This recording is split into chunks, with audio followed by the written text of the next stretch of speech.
之前的一期视频里面，我讲述了我购买 iPhone 13 Pro 使用了一段时间之后，我说我后悔了，我真的后悔在手机发布时我没有坚持选择13 mini。那今天视频我就想和大家聊一聊这1个多月、2个月以来，我把它换回12 mini 之后的使用感受。老实说，我也是第一次有把这个电子产品换回到旧版本的经验。所以对我来说也是一次蛮奇妙的体验。那使用体验，我个人总结下来，其实差不多有4点，其中1点是12 mini 更胜一筹，但是另外3点有一说一，确实还是13 Pro 更优秀。咱们就从12 mini 的好处开始吧。那我觉得12 mini 对我来说赢的地方，当然是它的体积和重量。换回12 mini 的那一天，我记得我真的是爱不释手，就是那种轻盈的感觉好像又回来了，所以握在手上的时候就感觉特别爽，然后也不会觉得这个手机有影响到我在以前视频中提到过对我手指以及手腕的这个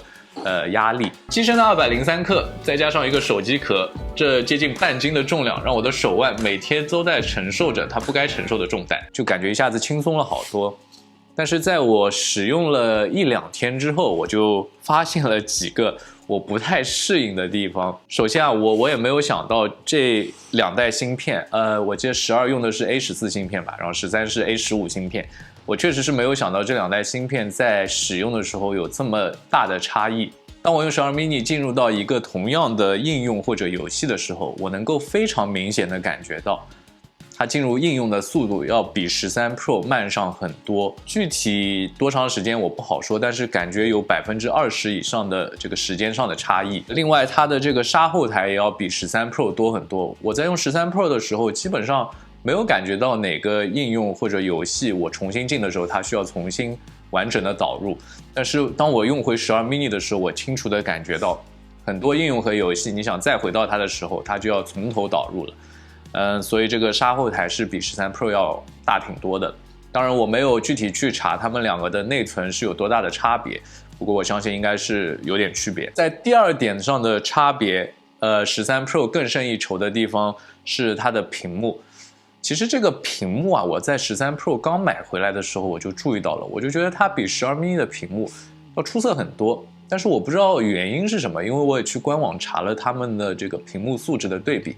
他们的屏幕材料其实是一样的，但是可能是高刷带来的一个区别吧，就在13 Pro 上，整个的动画以及这个效果，你就觉得很流畅、很自然，就连这个颜色素质好像都要高一点。然后在12 mini 上呢，你就会觉得它的这个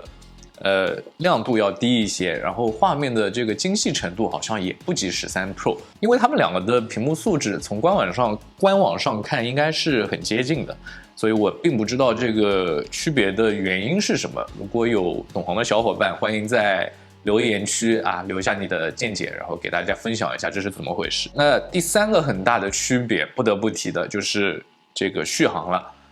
不过我先要客观的说一下，也确实是12 mini 我这个电池的健康程度已经只剩80%出头了，所以就这个体验更差了。因为我记得在我刚买12 mini 使用的时候，我对电量其实没有那么焦虑的，就是一天正常的上班工作，然后下班回家，一天的电量使用完全是没有什么问题。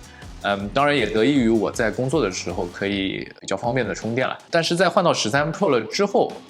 我对电量的这种顾忌就是完全没有了，就随时随地，有时候就是不充电我也无所谓，就带它出门使用了。就对于电量感觉从来都没有考虑过它续航的问题了。所以在这一次，当我换回这个健康度只有大概82%或者83%的这个12 mini 的时候，这个电量上的差别一下子就显现出来了。特别是我现在又把5G 是常开着的，所以我说实话，12 mini 确实续航比较差，可能我把它换成一块新电池的话会好一点，但是我也不打算这么做，毕竟14也快出了，我觉得现在换电池好像也不是一个特别明智的选择。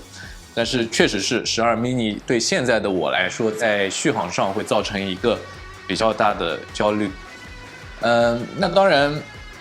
有一说一这2款产品本来就不是一个定位。13 Pro 无论是从价格还是说它各方面的素质，肯定都是要优于12 mini 的。所以这一次也并不是说想给2者做一个比较，只是想单纯的和大家分享一下我这个突发奇想从13 Pro 换成12 mini 之后到底有个什么样的感受。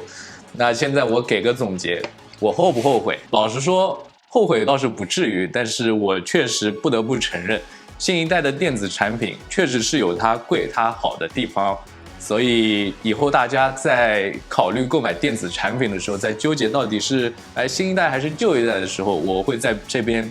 强调我现在根据自己经验得出的一个结论，确实在你预算足够的情况下，还是买新不买旧，它绝对可以给你带来一个更好的使用体验。